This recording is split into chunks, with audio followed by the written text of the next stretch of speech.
Hello, my name is Tim Bundy and I'm the Director of Delivery for Real-Time Intelligence. Today we're going to be talking a little bit about the supplier dashboard. Now the whole goal of this page is to give the supplier users a quick snapshot of what's going on in the system and what are some action items that they need to address in the near future. So the first thing I'd like to draw your attention to is this top widget here. And this just kind of gives you an overview of all of the plans in the system. And right now we've got 1,400 plans total. 4 of them were on time. One is due soon and one is late, or 1,400, I'm sorry, are late. And what this basically represents is when the enterprise requests a plan, they would like to have a response to that plan within a certain number of days. In this case, it's 10 days. So this basically sums up how many are in each status. And then obviously as you add plans or approve them, these numbers will all update on the fly, but you can get a quick snapshot of what all the plan statuses are right now. I'd like to draw your attention next to this widget right here. And this widget is really focused on making sure that you have all of your action items kind of clearly lined up that you need to work on. And you can just move through the tabs and move through the list here and work on what you need to.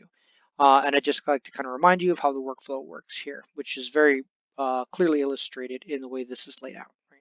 So it starts off with an enterprise user requests a plan for a part.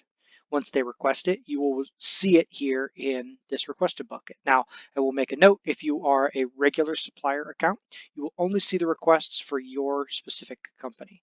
If you are a supplier administrator, such as I am, you're going to see the requests for all companies. And this is so that when you have these kind of third-party companies that help out a bit, they can do that kind of thing. Now, back to this widget here. Once an enterprise user has requested a plan, the supplier will see that request. They can click directly right here, and it will take you right to the plan details page where you can then enter in the components for a plan. Once you do that, you can hit the save button if you're still waiting on it or still working on it, or you can hit the submitted button. When you hit the submitted button, that plan will move from this bucket to this bucket right here in the submitted bucket.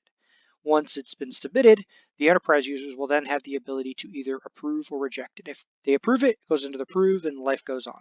If it goes into the rejected bucket, it will show up here. Then you will have the ability to click right here. It'll show up on this list, and then you can make adjustments to it, then resubmit it, and the cycle happens. And this can continue to happen as many times as necessary to get to a result, which allows both you and the enterprise to kind of work in an iterative fashion to get to a result that everybody is happy with. Now, the other thing I'd like you to draw your attention to is to this recent messages tab right here.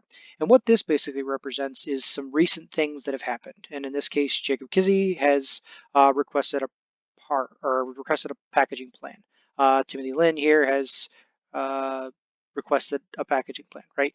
These are all recent actions that are relatively relevant to you or your company, so that you can get an idea. If you say just logged in first thing in the morning, you can see some of the stuff that happened maybe overnight while you were not on shift, right? So it gives you a really quick ability to kind of see what happened in the system and get caught up quickly. And that about wraps up the supplier dashboard.